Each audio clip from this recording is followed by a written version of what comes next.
তো গল্পের শুরুটা করছি আমি ইব্রাহিম আলাইহিস সালাম থেকে।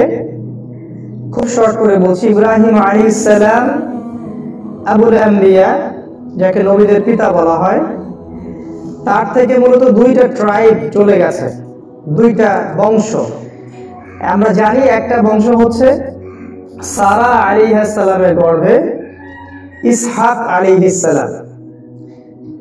ইব্রাহিম আলাইহিস সালাম, তার প্রথম স্ত্রী সারা আলাইহিস সালাম এবং তার গর্ভে যে সন্তান তার নাম ইসহাক আলাইহিস সালাম। তাকে তিনি রেখে আসেন ফিলিস্তিনে, অর্থাৎ জেরুজালেমে।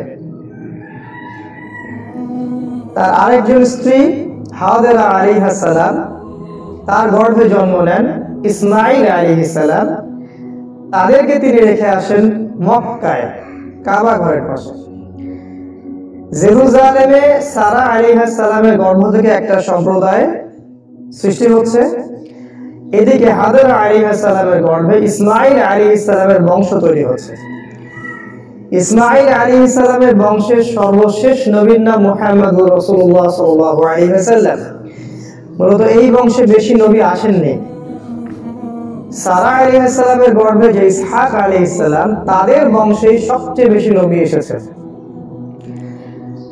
একদিকে মক্কা, আরেকদিকে জেরুজালেম, এই দুইটা শহরকে কেন্দ্র করেই এই বিশ্বের সভ্যতা গড়ে উঠেছে। আজকে আমাদের ইউনিভার্সিটিতে শেখানো হয় সভ্যতা আসছে মূলত পশ্চিম থেকে, অথচ সভ্যতা শুরু হয়েছে নবী দ্বারা। আর মানুষের জ্ঞানের উৎস হচ্ছে আসমানি কিতাব দ্বারা। যাই হোক, ইসহাক আলাইহিস সালামের পরে তার সন্তানের নাম ইয়াকুব আলাইহিস সালাম। ইয়াকুব আলাইহিস সালামের আরেকটা নাম হচ্ছে ইসরাইল। এজন্যই তার বংশধরদেরকে বলা হয় বনু ইসরাইল। কোরআনের যেখানেই হাত দিবেন সেখানেই বনু ইসরাইল, এবং স্পেশালি একটা সূরাই আছে বনু ইসরাইলের সম্পর্কে। তাই আমরা দেখতে পাচ্ছি বনু ইসরাইলের শহর হচ্ছে জেরুজালেম, ওটা তাদের শহর। তো ইসহাক আলাইহিস সালামের বংশ থেকে এরপরে অনেক নবী এসেছেন, লক্ষাধিক, লাখের উপরে। আল্লাহ পাক সবাইকে একটা কমন আদেশ করেছিলেন, একটা কমন অর্ডার, যেটা প্রত্যেককেই করা হয়েছিল। সেটা সূরা বনী ইসরাইলের মধ্যে আছে। আল্লাহ পাক বলেছেন, বা'দা আউযু বিল্লাহি মিনাশ শাইতানির রাজীম, ওয়া ইন উদতুম উদুনা। তোমরা যদি অঙ্গীকার পূরণ করো, আমিও অঙ্গীকার পূরণ করব। তোমরা আমার সাথে ফেইথফুল থাকো, আমি তোমাদেরকে সম্মানিত করব। পক্ষান্তরে তোমরা যদি আমার আদেশ অমান্য করো, আমি তোমাদেরকে বাইতুল মাকদাস বা জেরুজালেম থেকে বহিষ্কার করব। কমন অর্ডার সবাইকে দেওয়া হয়েছিল। আর প্রতিবারই বনু ইসরাইল এই অর্ডারটা ভঙ্গ করে।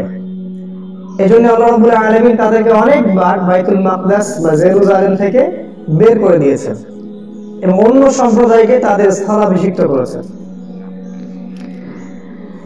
ইয়াকুব আলাইহিস সালামের 11 জন সন্তান, তার মধ্যে একজন ছেলের নাম ইউসুফ আলাইহিস সালাম। সূরাতুল ইউসুফ পড়লে আপনারা ডিটেইলস জানতে পারবেন। ইউসুফ আলাইহিস সালামকে তার ভাইরা বিক্রি করে দিল, কুয়ায় ফেলে দিল। সেখান থেকে মিশরের রাজা তাকে কিনে নিলেন। ইউসুফ আলাইহিস সালাম চলে গেলেন মিশর। তাহলে মক্কা মদিনার সাথে আরেকটা শব্দ যোগ হচ্ছে, সেটা হচ্ছে মিশর। মিশরে ইউসুফ আলাইহিস সালাম রাজ পরিবারে লালিত পালিত হতে থাকলেন। এক পর্যায়ে আল্লাহ রাব্বুল আলামিন তাকে জেলখানায় নিয়ে গেলেন, সেখান থেকে আবার বের করলেন, রাষ্ট্র ক্ষমতা দিলেন এবং তিনি তার বাবা, মা এবং ভাইদেরকে ফিরিয়ে আনলেন মিশরে। তাহলে বনী ইসরাইল এখন ফিলিস্তিন থেকে মিশরে। মিশরেও একই কাজ, ওয়াইন উদতুম উদনা, যদি আমার আদেশ মেনে চলো সম্মানিত হবে। তারা সেটা করলো না, তারা আল্লাহর আদেশ ভঙ্গ করলো। আল্লাহ পাক তাদেরকে আবার ফেরাউনের দাসত্বের শৃঙ্খলে আবদ্ধ করলেন। এবার ফেরাউন ওদেরকে টর্চার করতে লাগলো, রাষ্ট্রীয় পর্যায় থেকে একেবারেই স্লেভ, দাসের পর্যায়ে। ঘটনার কালচক্রে আল্লাহ রাব্বুল আলামিন দয়া করলেন বনী ইসরাইলের উপরে এবং তাদের কাছে মুসা আলাইহিস সালামকে পাঠালেন। মুসা আলাইহিস সালাম তাদেরকে ফেরাউনের কবল থেকে উদ্ধার করলেন আল্লাহর হুকুমে। ডিটেইলস আপনারা জানেন। তাদেরকে লোহিত সাগর পাড়ি দিতে হলো, তুর পাহাড়ের কাছে তারা আসলেন। আল্লাহ পাক মুসা আলাইহিস সালামের কাছে তাওরাত নাযিল করলেন। আবারও বনু ইসরাইল কিন্তু ঘুরে গেল, দাস থেকে আবার একটা সম্মানিত জায়গায় তারা চলে আসলো। কিন্তু মুসা আলাইহিস সালামের পর তারা তাওরাতটা ফলো করলো না। তাওরাতের কমান্ড যেগুলো ছিল এগুলো তারা ফলো করলো না। মুসা আলাইহিস সালাম তাদেরকে বললেন, আল্লাহ পাক আমাদেরকে ফেরাউনের কবল থেকে নাজাত দিয়েছেন, এখন আমাদের উপর একটা ফরজ বিধান আল্লাহ দিয়েছেন, সেটা হলো জিহাদ, জিহাদ ফি সাবিলিল্লাহ। তিনি তুর পাহাড় থেকে দেখলেন বাইতুল মাকদাস, যেটাকে হোলি ল্যান্ড বলা হয়, পবিত্র ভূমি, সেটা দেখা যাচ্ছে।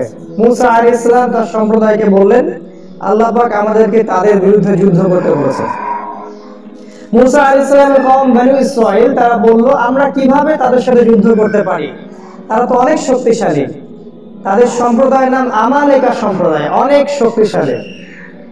তাই তারা রিপ্লাই করলেন যে মুসা, তুমি এবং তোমার রব গিয়ে যুদ্ধ করো, ওয়া ইন্না হাউনা কাঈদুন, আমরা এখানে বসে আছি। ইযহাব আনতা ওয়া রাব্বুকা ফাকাতিলা ওয়া ইন্না নাহনু হাউনা কাঈদুন, তুমি আর তোমার আল্লাহ গিয়ে যুদ্ধ করো, গিয়ে আমরা বনু ইসরাইল এখানে বসে আছি। যখন তারা এইভাবে আল্লাহর বিরুদ্ধাচরণ করলো, জিহাদের কমেন্টটা ফলো করলো না, আল্লাহ পাক আবার ওদেরকে শাস্তি দিলেন। 40 বছর পর্যন্ত তারা তিহ উপত্যকায় ঘুরতে থাকলেন, উদ্বাস্তুর মতো, এখনকার সিরিয়ার মতো, এখনকার রোহিঙ্গাদের মতো, এখনকার কাশ্মীরের মতো ঘুরতে থাকলেন। আল্লাহ পাকের আবারও দয়া হলো। মুসা আলাইহিস সালামের পরে একজন নবী হলেন, তার নাম ইউশা বিন নুন। ইউশা বিন নুন কে বনু ইসরাইল এসে বলল যে আমাদেরকে একজন রাজা নিযুক্ত করুন, আমরা আল্লাহর পথে তার নেতৃত্বে যুদ্ধ করব। ইউশা বিন নুন বললেন, তোমরা কি আবারও আগের ঘটনার পুনরাবৃত্তি ঘটাবে? তারা বলল, না, আমরা এবার যুদ্ধ করব। তো আল্লাহ রাব্বুল আলামিন তালুতকে রাজা হিসেবে নিযুক্ত করলেন। তালুত, যেটা সূরা বাকারায় আছে। এবার বনু ইসরাইল বেঁকে বসলো।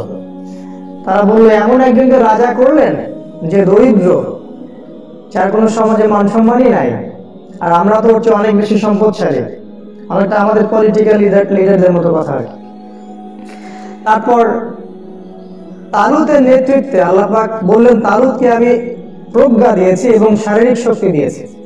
প্রজ্ঞা দিয়েছি, শারীরিক শক্তি দিয়েছি, দিয়ে আল্লাহর পথে কাজ করার দুইটা বেসিক জিনিস, ফিজিক্যালি স্ট্রং, যেটা আমাদের নাই, আর প্রজ্ঞা, দুটো দরকার। তালুত নেতৃত্ব দিলেন। তালুতের যে সেনাবাহিনী, তার মধ্যে একটা বালক ছিল, সেই বালকের নাম দাউদ আলাইহিস সালাম। আর এই দাউদ আলাইহিস সালামের ছোড়া বাটুল, যেটাকে আমরা বলি পাথর, এই পাথরেই অপোজিট যে সেনাপতি জালুত, তার চোখে গিয়ে লাগে। এবং এই ঘটনার পরিপ্রেক্ষিতেই মাত্র 313 কি 17 জন নিয়ে তারা আবারও বাইতুল মাকদাস জয় করল।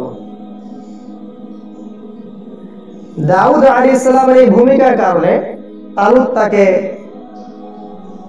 উপরের পদমর্যাদা নিয়ে আসলেন এবং দাউদ আলাইহিস সালাম নবুয়ত পেলেন 40 বছর বয়সে, এবং তার নেতৃত্বে সর্বপ্রথম, ইতিহাসের সর্বপ্রথম জেরুজালেমে ইসলামী স্টেট কায়েম হলো।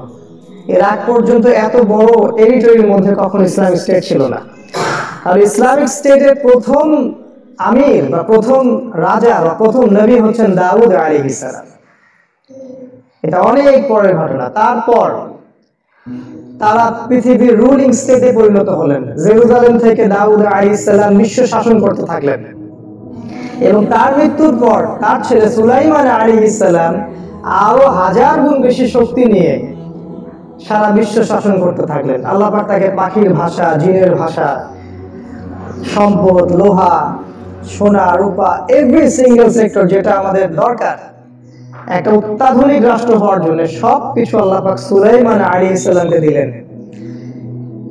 এতটা দিলেন যে আমাদের নবী মুহাম্মদ সাল্লাল্লাহু আলাইহি ওয়াসাল্লাম বলেছেন যে একদিন একটা জিন আমাকে ডিস্টার্ব করছিল, আমি চাইলাম জিনটাকে বেঁধে রাখবো, কিন্তু তখন আমার সুলাইমানের কথা মনে পড়লো, আমার ভাই সুলাইমানের কথা মনে পড়লো। সুলাইমান আলাইহিস সালাম আল্লাহর কাছে দোয়া করেছিলেন, রব্বি হাবলি মুলকান, হে আল্লাহ আমাকে এমন রাজত্ব দান করুন, লা ইয়ানবাগি লিআহাদ, যেটা আপনি আর কখনো কাউকে দেননি।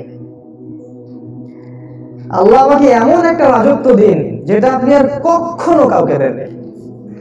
আল্লাহ পাক সুলাইমান আলাইহিস সালামের এই দোয়া কবুল করেছেন, তাকে এমন রাজত্ব দিয়েছিলেন যেটা আর কাউকে কখনো দেননি। পৃথিবীর ইতিহাসে শেষ পর্যন্ত কি এত বড় রাজত্ব পাবে না। কেমন ক্ষমতা! সাবা রানী বিলকিসকে চিঠি পাঠানো হলো, তুমি ইসলাম কবুল করো। সে হাদিয়া গোপন ঢোকন ঘুষ দিল। তিনি জিনকে বললেন, কে আছো ওর সিংহাসন তুলে নিয়ে আসতে পারবে। একজন বলল যে আপনি দাঁড়াতে যতক্ষণ লাগে এতক্ষণ সময়ের মধ্যে সিংহাসন চলে আসবে। আরেকজন বলল যে না, আমি চোখের পলক ফেলানোর আগেই সিংহাসন নিয়ে আসতে পারবো।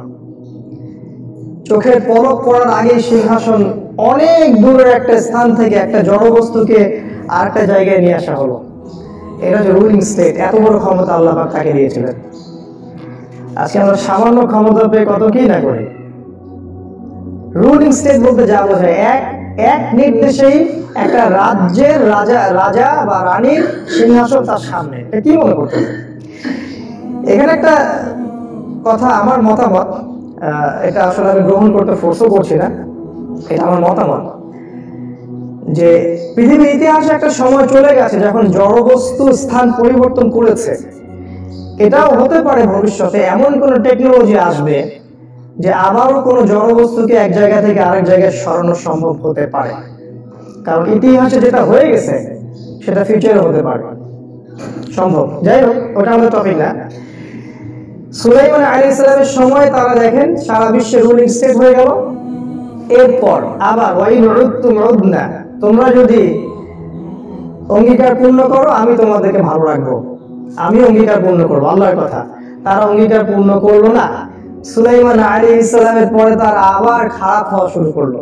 একটা পর্যায়ে গিয়ে তারা আল্লাহর সাথে বিদ্রোহ করলো, শিরক করলো, কুফরি করলো, তাওরাতকে পরিবর্তন করলো, জাবুরকে পরিবর্তন করলো, ইনজিল তো তখন আসে নাই, জাবুরকে পরিবর্তন করলো। আল্লাহ পাক তাদেরকে আবারও জেরুজালেম থেকে বের করে দিলেন। এবার কাদের হাতে বের করলেন? ইরাক থেকে। ইরাকের একটা জায়গা ছিল ব্যাবিলন, সেখান থেকে নেবুজাদনিজার নামে একজন রাজা ছিলেন। এই রাজা গিয়ে ওই জেরুজালেমকে আক্রমণ করে এবং সব বনু ইসরায়েলকে সে দাস বানিয়ে আবার ইরাকে ফেরত নিয়ে আসে। বনু ইসরায়েল জেরুজালেম হারালো। সুলাইমান আলাইহিস সালামের কিংডম শেষ, রুলিং স্টেট কোলাপস।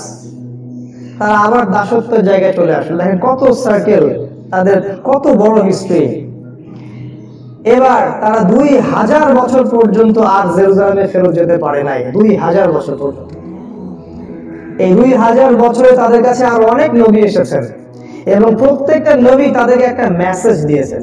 এটা আমাদের পয়েন্ট। মেসেজটা হচ্ছে যে তোমাদের সামনে একজন মাসিহ আসবেন। ভালো করে শুনেন এই জায়গাটা। বনু ইসরায়েলের মধ্যে একজন মাসিহ আসবেন। মাসিহ মানে হচ্ছে ত্রাণকর্তা, উদ্ধারকারী। এই মাসিহ যখন আসবে, বনু ইসরায়েল আবারও পৃথিবীর রুলিং স্টেটে পরিণত হবে। এটা ওদের ধর্মগ্রন্থে লেখা আছে বা কেউ লিখে দিয়েছে, কারণ এটা ঐশ্বরিক না। ওরা তাওরাতকে চেঞ্জ করে একটা ধর্ম বানায়, সেটা হচ্ছে তালমুদ। তালমুদ এখানে ওরা লিখে নিয়েছে। যাই হোক, ওরা এটা বিশ্বাস করে যে আখিরুজ জামান বা শেষ জামানায় ওদের একজন মাসিহ আসবে। যে মাসিহ যখন আসবে তখন তারা আবারও সুলাইমান আলাইহিস সালামের মতো এই পুরো বিশ্ব শাসন করবে। এরপর তাদের সেই মাসিহ আসলো। আমাদের নবী মুহাম্মদ সাল্লাল্লাহু আলাইহি ওয়াসাল্লাম বললেন সেই মাসিহ হচ্ছেন ঈসা আলাইহিস সালাম। কিন্তু তারা বলল ঈসা আলাইহিস সালাম কিভাবে মাসিহ হতে পারে? তার মা তো একজন ব্যভিচারিণী, নাউযুবিল্লাহ। সে তো একজন জারদ সন্তান, নাউযুবিল্লাহ। এবং তারা তাকে অস্বীকার করলো। তারা সত্যিকারের মাসিহকে চিনতে ভুল করলো এবং সেই মাসিহকে তারা ক্রুশে চড়ালো। ইহুদিরা ঈসা আলাইহিস সালামকে ক্রুশে চড়িয়েছে।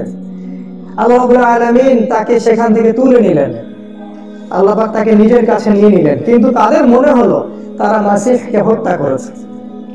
এইজন্য আল্লাহ পাক বলেছেন ওয়ামা কাতালুহু ওয়ামা সালাবু, তারা তাকে হত্যাও করেনি, তারা তাকে ক্রুশবিদ্ধও করেনি, বল রাফাআহু আল্লাহু ইলাইহি, বরং আল্লাহ তাকে তার কাছে তুলে নিয়েছেন। তারা মাসিহকে হত্যা করার চেষ্টা করলো। আল্লাহ যে ঈসা আলাইহিস সালামকে তুলে নিয়েছেন এটা কোরআন নাজিল হওয়ার আগ পর্যন্ত কেউ জানত না। কোরআন নাজিল হওয়ার আগ পর্যন্ত সবাই মনে করত মাসিহকে হত্যা করা হয়েছে। আল্লাহ পাক কোরআনে জানিয়ে দিলেন তারা তাকে হত্যাও করেনি, ক্রুশবিদ্ধও করেনি। এই ঘটনাটা যখন ঘটলো তখন এখানে দুইটা দল হয়ে গেল। কিরকম দল? এক দল খুব খুশি ও উৎফুল্লতা প্রকাশ করলো, আমরা ইন্না কাতালনাল মাসিহ ইবনে মারইয়াম, খুশিতে তারা বলল আমরা মাসিহ ইবনে মারইয়ামকে হত্যা করেছি। এরা হচ্ছে ইহুদি। আর এক দল খুবই কষ্ট পেল, তাদের নবীকে হত্যা করা হয়েছে, তারা খুব কষ্ট পেল। তারা হচ্ছে নাসারা, তারা খ্রিস্টান। এখনকার খ্রিস্টান না, অরিজিনাল খ্রিস্টান। সত্যিকারের যারা খ্রিস্টান, সত্যিকারের যারা নাসারা, তারা ঈসা আলাইহিস সালামকে এখনো বিশ্বাস করে, এখনো তারা তার রেখে যাওয়া যে বিধানগুলো এগুলো ফলো করার চেষ্টা করে। আমরা যেটা মনে করি England, America, Britain, Germany, France এগুলো খ্রিস্টান কান্ট্রি, এটা ভুল। এরা গডলেস কান্ট্রি, এদের কোনো আল্লাহ নাই, এদের কোনো ঈশ্বর নাই, ঈশ্বরহীন একটা রাষ্ট্র এরা। যাই হোক, এখানে দেখেন দুটো গ্রুপ হয়ে যাচ্ছে, একটা হচ্ছে ইহুদি আর একটা হলো নাসারা। আর এই ঘটনার পর থেকে আল্লাহ পাক তাদেরকে আর আহলে কিতাব বলছেন না। এই ঘটনাটার পর থেকে আল্লাহ পাক তাদেরকে আর কখনো আহলে কিতাব বলেননি। আল্লাহ পাক বলছেন একদল ইহুদি মাগদুব আর একদল নাসারা দল্লিন। এখানে তিনটা দলের কথা আসলো, ইহুদি, নাসারা এবং মুসলিম। কনক্লুশন হচ্ছে ইহুদিরাও বিশ্বাস করছে তাদের একজন মাসিহ আসবেন, যিনি আসলে তারা জেরুজালেম থেকে বিশ্ব শাসন করবে, ঠিক? খ্রিস্টানরাও বিশ্বাস করে ঈসা আলাইহিস সালাম আবারও আসবেন এবং তিনি যখন আসবেন তখন তিনি জেরুজালেম থেকে এই বিশ্ব শাসন করবেন, রাইট? আমরা মুসলিমরা মুহাম্মদ সাল্লাল্লাহু আলাইহি ওয়াসাল্লামের উম্মাহ, আমরাও বিশ্বাস করি যে শেষ জামানায় ঈসা আলাইহিস সালামকে আল্লাহ পাক আবারও পাঠাবেন, ইমামুল মাহদি এবং ঈসা আলাইহিস সালাম মিলে আবারও জেরুজালেম থেকে সারা বিশ্বে ইসলামিক স্টেট বা খেলাফত কায়েম করবেন, রাইট? তিনজনের মধ্যে মতের মিল আছে, শুধু ইহুদিদের কনসেপ্টটা আলাদা। কি আলাদা? ইহুদিরা এটা বিশ্বাস করে না সেই মাসিহ ঈসা আলাইহিস সালাম, তারা এখন একজন মাসিহ এর অপেক্ষায় বসে আছে।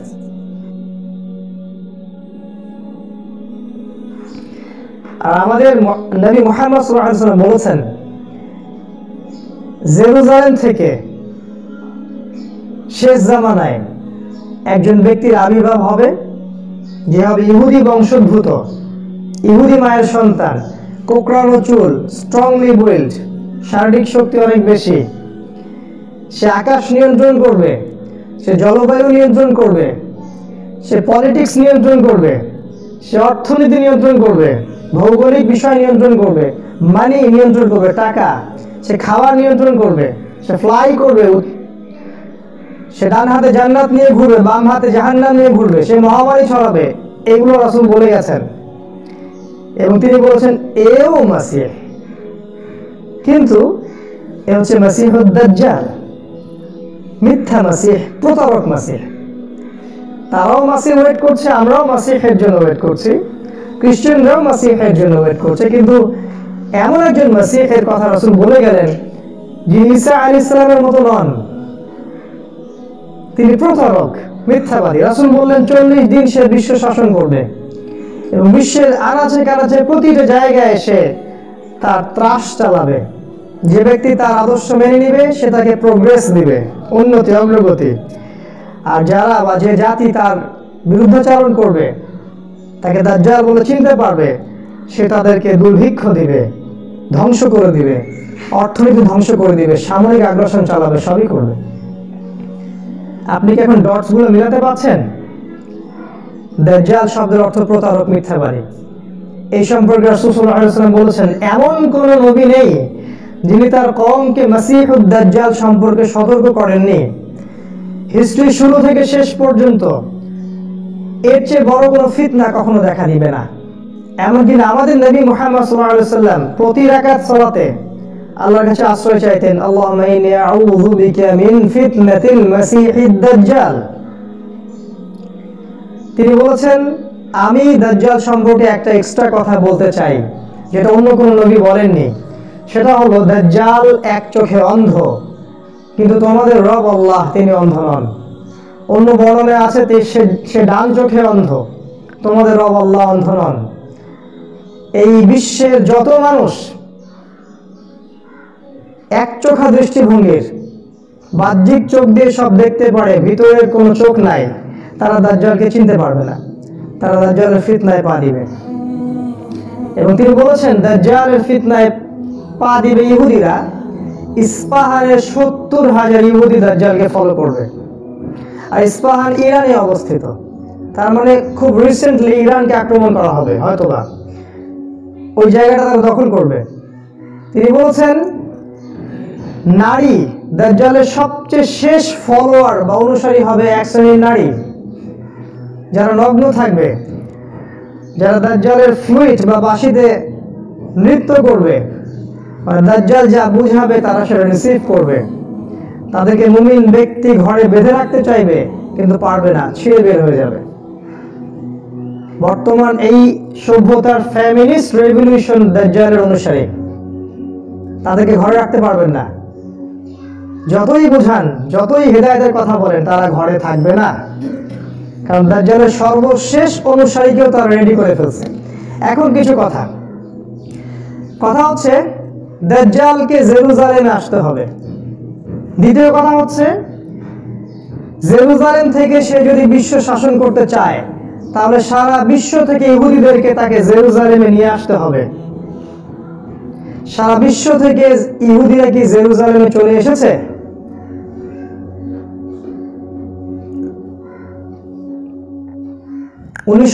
সালেই চলে এসছে। অথচ এগুলো নিয়ে আমাদের কোনো খবর নাই, আমাদের মাথা ব্যথা নাই, কারণ আমরা তো নামাজে হাত বাঁধা, রফুল ইয়াদাইন, আমাদের যে মাসআলাগুলো আছে ফরজ, এগুলো নিয়ে ব্যস্ত বেশি। কাদা ছোড়াছুড়ি, দলাদলি, কাদা ছোড়াছুড়ি, একজনের গীবত, এগুলো নিয়ে আমরা বেশি ব্যস্ত। হালুয়া, রুটি, সেমাই, পীর মুরিদি, বাসায় গিয়ে ঘুমিয়ে যাওয়া, এগুলোই আমাদের কাজ। 1914 সালে সারা বিশ্ব থেকে ইহুদিরা জেরুজালেমে চলে আসে। পয়েন্টগুলো আপনাকে মিলাতে হবে। যদি দাজ্জালকে জেরুজালেম থেকে বিশ্ব শাসন করতে হয় এবং ইহুদিরা যদি ওর অনুসারী হয়, তাহলে সারা বিশ্বের ইহুদিদেরকে জেরুজালেমে আসতে হবে। এটা হয়ে গেছে 1914 সালে। আর কি করতে হবে? সমস্ত ইহুদিরা মিলে একটা স্টেট গঠন করতে হবে, যে স্টেটের লিডার হবে দাজ্জাল। ইহুদিরা কি স্টেট বা রাষ্ট্র গঠন করেছে? 48 সালে হয়ে গেছে।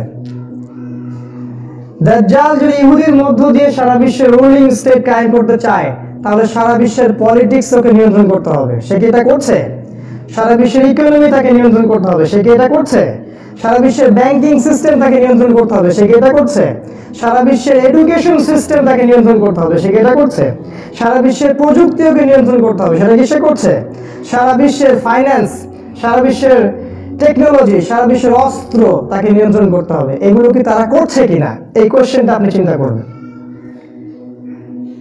জানি না এগুলো নিয়ে কবে আমাদের উম্মাহ চোখ খুলবে। এগুলো সবকিছু হয়ে গেছে আজকে থেকে 73 বছর আগে। আর এই বিগত 73 বছরে আমরা শুধু হালুয়া, রুটি, সেমাই খাচ্ছি, বাসায় গিয়ে ঘুমিয়ে যাচ্ছি।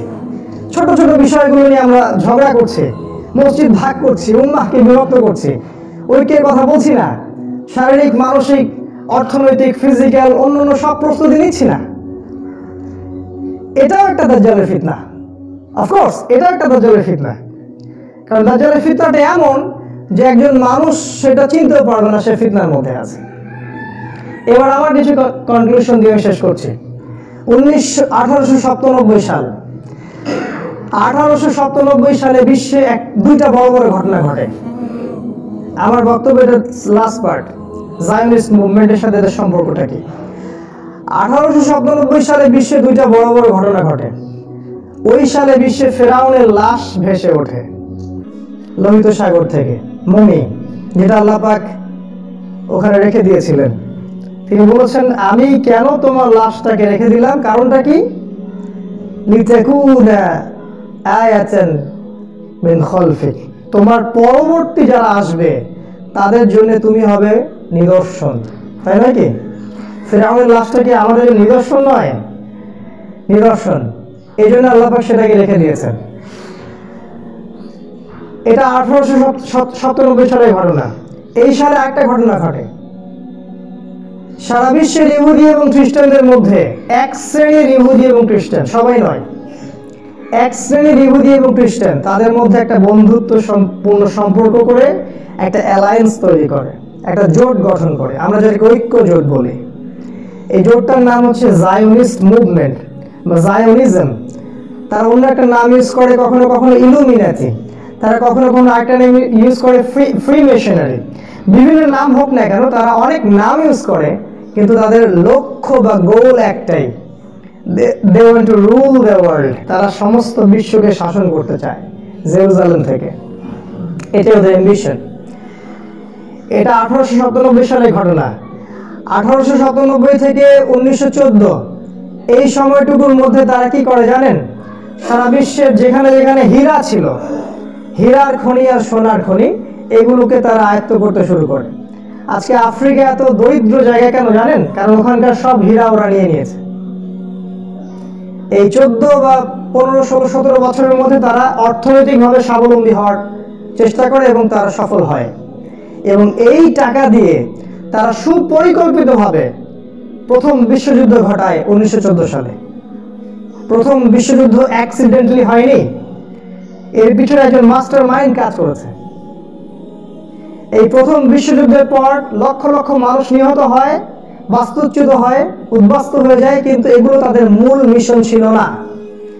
তাদের মূল মিশনটা ছিল ইসলামিক খেলাফতটা ধ্বংস করা। ইসলামিক খেলাফত ছিল 1914 সালে অটোম্যান এম্পায়ারের অধীনে, যেটাকে আমরা বলি টার্কিশ বা অটোম্যান এম্পায়ারের অধীনে। এই লাস্ট একটা ইসলামের স্টেট বাকি ছিল, লাস্ট, সেটাকে তার 1914 সালে সর্বশেষ একেবারে গুড়িয়ে দেয়। সেই 100 বছর আগ থেকে ইসলামের খেলাফত বলে কোনো কথা নাই।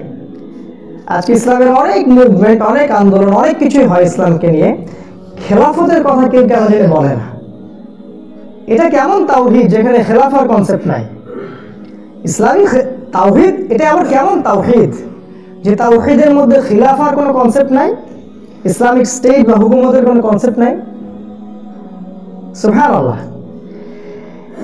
1914 সালে তারা সুপরিকল্পিতভাবে প্রথম বিশ্বযুদ্ধ ঘটায় এবং খেলাফতটা ডিস্ট্রয় করে। এবং আরো একটা কাজ করে, ব্রিটেনের সহযোগিতা নিয়ে তারা সারা বিশ্বের ইহুদিদেরকে নিয়ে আসে এবং জেরুজালেমে অবৈধ ইহুদি বসতি স্থাপন করে।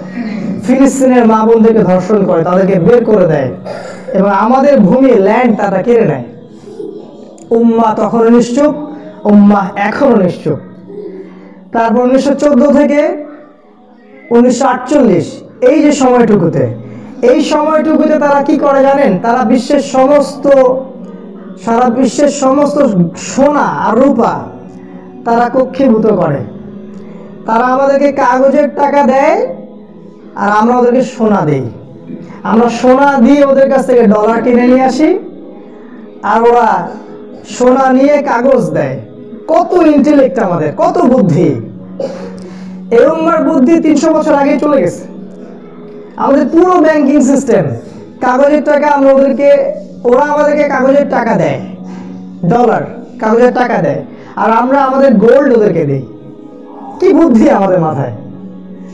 আর আজকে ইসরায়েল তাদের রাষ্ট্রের মধ্যে সোনার কয়েন আর রূপার কয়েন চালু করেছে, যখন আমরা হালুয়া রুটি সেমাই খাচ্ছি আর ঘুমাচ্ছি। এই সময়টুকুর মধ্যে তারা ইকোনমিক্যালি স্ট্রং হয়। তারা সারা বিশ্বের অর্থ কক্ষীভূত করে, সোনা কক্ষীভূত করে, রূপা কক্ষীভূত করে। তারা সারা বিশ্বের মিলিটারি নিয়ন্ত্রণ করে, তারা সারা বিশ্বের সায়েন্স নিয়ন্ত্রণ করে, টেকনোলজি নিয়ন্ত্রণ করে, সারা বিশ্বের পলিটিক্স তারা নিয়ন্ত্রণ করে। মুসলিম উম্মাহকে বিভক্ত করে দিয়ে 57টা রাষ্ট্র তৈরি করে। প্রত্যেকটা রাষ্ট্রে তারা ডেমোক্রেসি ঢুকায়, সেকুলারিজম ঢুকায়, কমিউনিজম ঢুকায়, উম্মাহকে বিভক্ত করে ছেড়ে দেয়। এই 40 বছরে তারা এই হোমওয়ার্কসটা করে ফেলে। তারপরে গিয়ে তারা দ্বিতীয় বিশ্বযুদ্ধ লাগায়। এটা অ্যাক্সিডেন্টালি হয়নি, এটাকে সুপরিকল্পিতভাবে করা হয়েছে। এটার উদ্দেশ্য কি ছিল?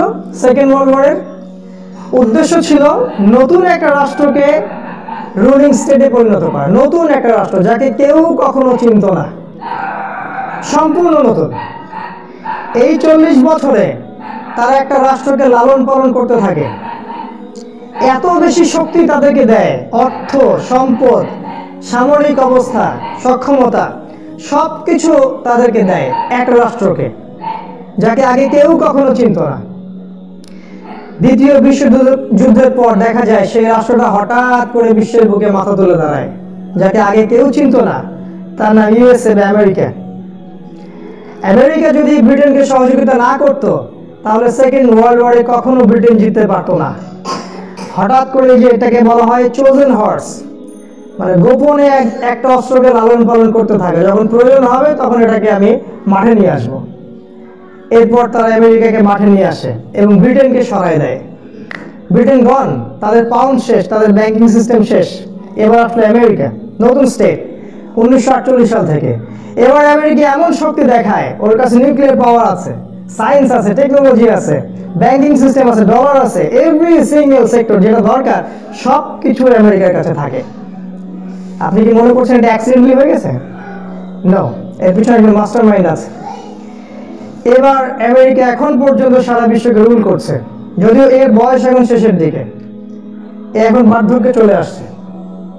ওর ডলার কয়দিন পর কলাপস করবে, এই ব্যাংকিং সিস্টেমটা কলাপস করবে, কোনো অ্যাকাউন্ট থাকবে না, কোনো ব্যাংক অ্যাকাউন্ট থাকবে না পুরো বিশ্বে, কারণ পুরো বিশ্বে ডলার থাকবে না, সমস্ত টাকা হয়ে যাবে ইলেকট্রনিক মানি, এবং এই টাকাগুলোর উপরে গভর্নমেন্টের কোনো রকম নিয়ন্ত্রণ থাকবে না।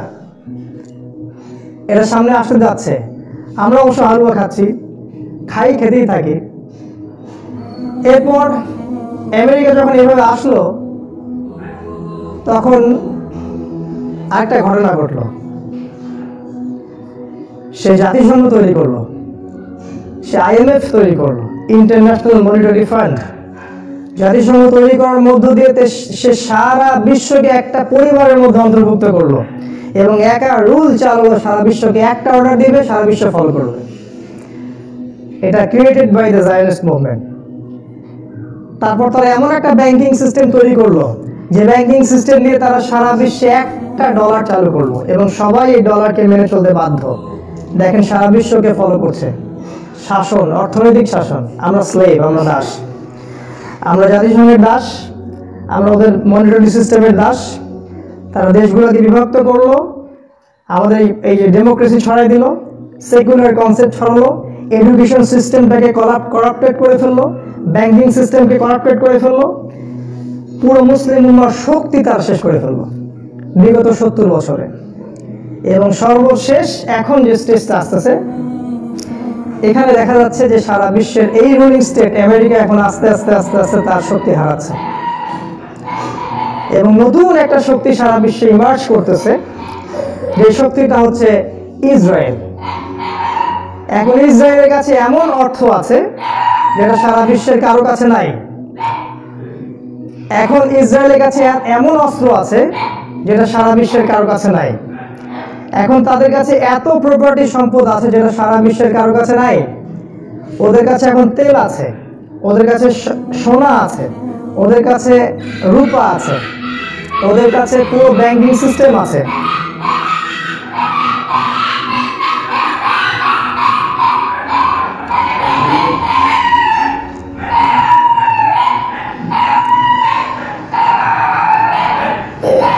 নতুন একটা শক্তি পৃথিবীতে আবির্ভূত হচ্ছে এবং এই শক্তির কাজটা কি হবে?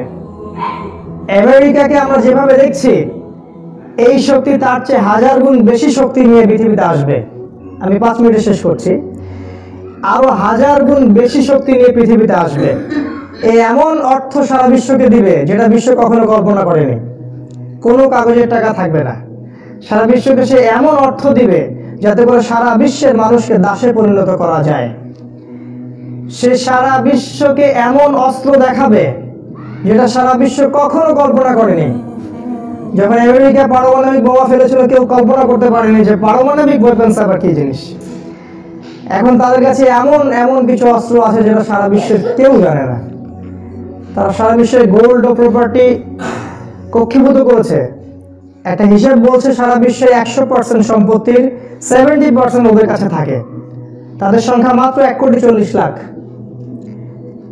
মূল কথা হচ্ছে তারা এমন ভাবে সারা বিশ্বে আবির্ভূত হবে যেটা সারা বিশ্ব কখনো কল্পনা করেনি। এটা অলরেডি হয়ে গেছে। তারা এখন ইসরায়েল থেকে, জেরুজালেম থেকে, যেটাকে রিসেন্টলি রাজধানী ঘোষণা করা হলো, এখান থেকে সারা বিশ্বের পলিটিক্স নিয়ন্ত্রণ করছে। সারা বিশ্বের পলিটিশিয়ানরা তাদের স্লেভ, তাদের দাস। কারো স্বাধীনভাবে পলিটিক্স করার কোনো স্বাধীনতা নাই। কোনো রাষ্ট্র যদি স্বাধীনভাবে বলে আমি আল্লাহ এবং তার রাসূলকে মেনে চলবো, ইসলামিক হুকুম মেনে চলবো, সাথে সাথে তারা তার টাকার মানে ধস নামায় দিবে, সাথে সাথে তারা তার ইকোনমিক সিস্টেমটাকে কোলাপস করে দিবে।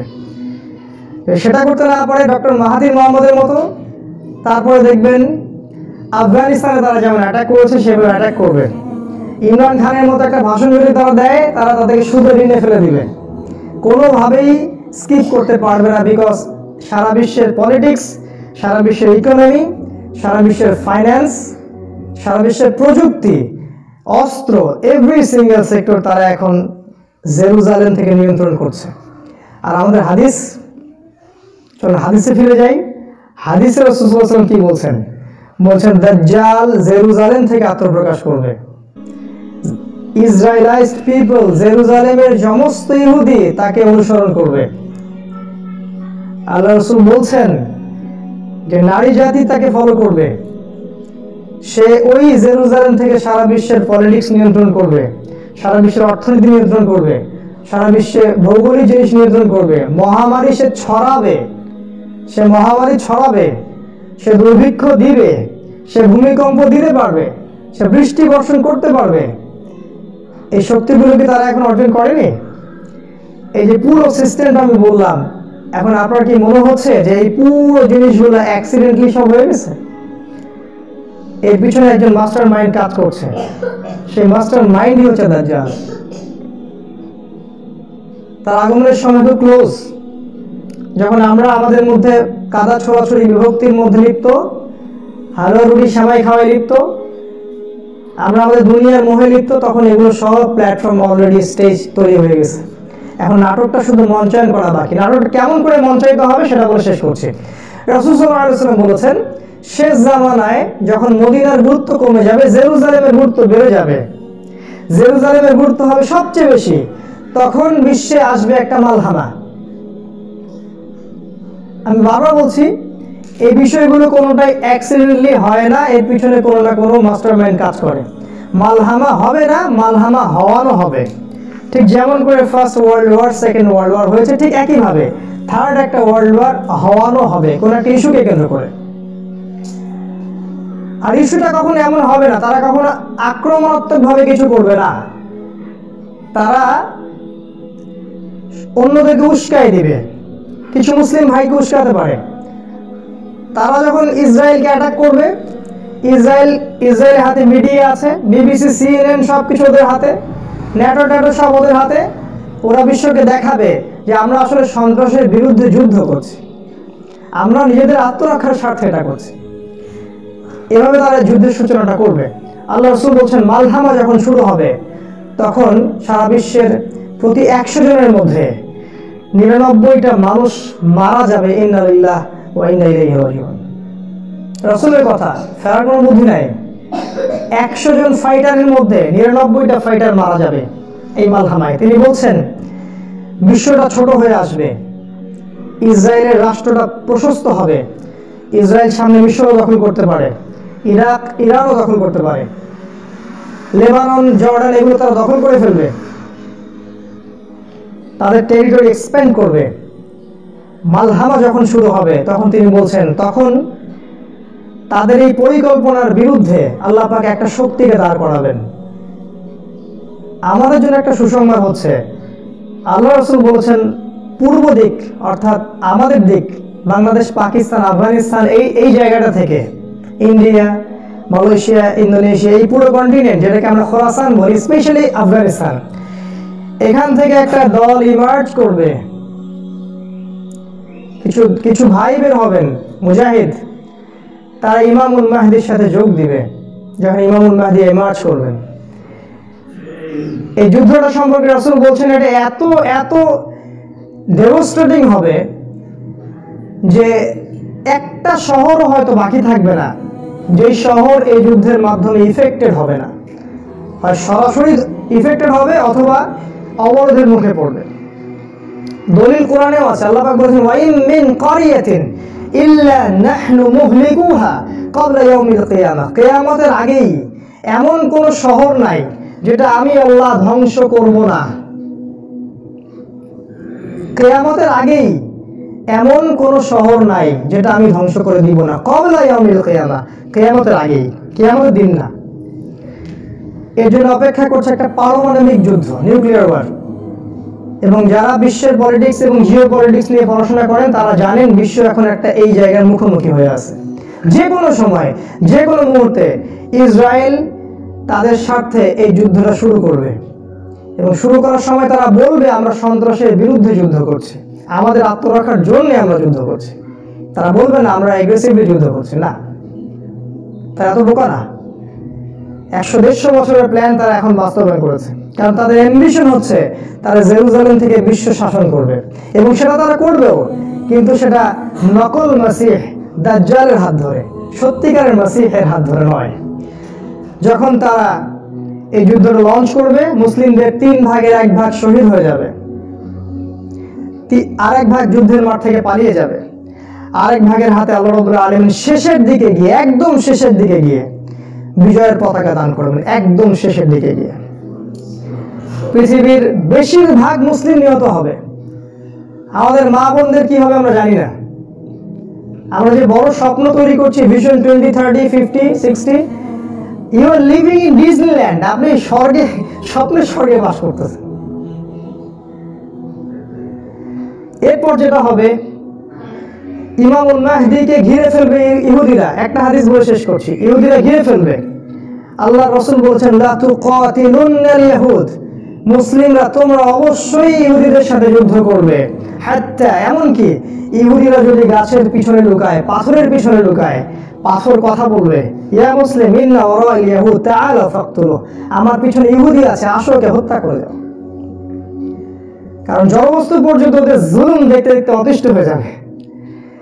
আল্লাহ পাক ইমামুল মাহদি এবং মুসলিমদেরকে যখন তারা ঘিরে ফেলবে সিরিয়ার দামেশকে, সাদা মসজিদের ভিতরে, আল্লাহ পাক তখন ঈসা আলাইহিস সালামকে আসমান থেকে পাঠাবেন, সত্যিকারের মাসিহ, সত্যিকারের মাসিহ। এবং এই মাসিহকে দেখা মাত্রই নকল মাসিহ দাজ্জাল সে গলতে শুরু করবে। কারণ আল্লাহ রাসূল বলেছিলেন মালহামা যখন শুরু হবে ঠিক তারপরেই দাজ্জাল বের হবে, মানে মানুষের রূপে দাজ্জাল বের হবে। এরপর ঈসা আলাইহিস সালাম দাজ্জালকে হত্যা করবেন, ইহুদিদেরকে হত্যা করা হবে। যারা জিজিয়া দিবে, যারা ইসলাম গ্রহণ করবে তাদের কথা আলাদা। ঈসা আলাইহিস সালামের প্রতি অনেক ঈমান নিয়ে আসবে, তারাও ইসলামের সাথে একটা ভালো সম্পর্কের মধ্যে থাকবে। ঈসা আলাইহিস সালাম 40 বছর পর্যন্ত পৃথিবীতে জীবিত থাকবেন। তিনি বিয়ে করবেন, তার সন্তান হবে, তার মৃত্যু হবে এবং আমাদের নবী বলছেন তাকে আমার কবরের পাশে দাফন করা হবে।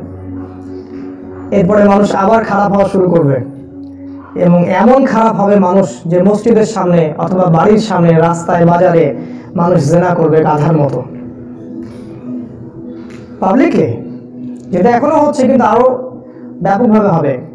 এই মানুষগুলোর সামনে হঠাৎ একদিন কিয়ামত হবে, হঠাৎ, কোনো সারা শব্দ ছাড়াই, কোনো পূর্ব সতর্কতা ছাড়াই, সকালবেলা যেদিন সূর্য পশ্চিম দিক থেকে উঠবে। এই পুরো প্রসেসের মধ্যে সবচেয়ে বড় যে মাস্টার মাইন্ড, এই পুরো যে প্রসেসটা আমি বললাম, এর সবচেয়ে বড় যে মাস্টার মাইন্ড সেটা হচ্ছে দাজ্জাল। আমাদেরকে চিনতে হবে দাজ্জাল কে, দাজ্জাল কারা, দাজ্জালের অনুসারী কারা, কে তাদের দাজ্জালের পক্ষ হয়ে সারা বিশ্বে কাজ করছে, এগুলো আমাদেরকে চিনতে হবে, বুঝতে হবে ওর প্ল্যানগুলো কি। কেন উম্মাহ বিভক্ত হয়ে গেল, কেন এডুকেশন সিস্টেমটা করাপ্টেড হয়ে গেল, কেন ব্যাংকিং সিস্টেম আসলো, কেন সুদ আসলো, প্রত্যেকটা বিষয়ের পিছনে একটা কারণ আছে, সেই কারণটা দাজ্জাল। আর এটা আপনি তখনই বুঝতে পারবেন যখন আপনি বাহ্যিক চোখের সাথে সাথে হৃদয়ের চোখ দিয়ে দেখবেন। আর এটা তখনই দেখতে পারবেন যখন আপনি সূরা কাহফ পড়বেন। সূরা কাহফ আপনাকে এমন কিছু দিবে যেটাতে আপনার ভিতরের চোখ খুলে যাবে, আপনি ওয়ার্ল্ডকে রিড করতে পারবেন।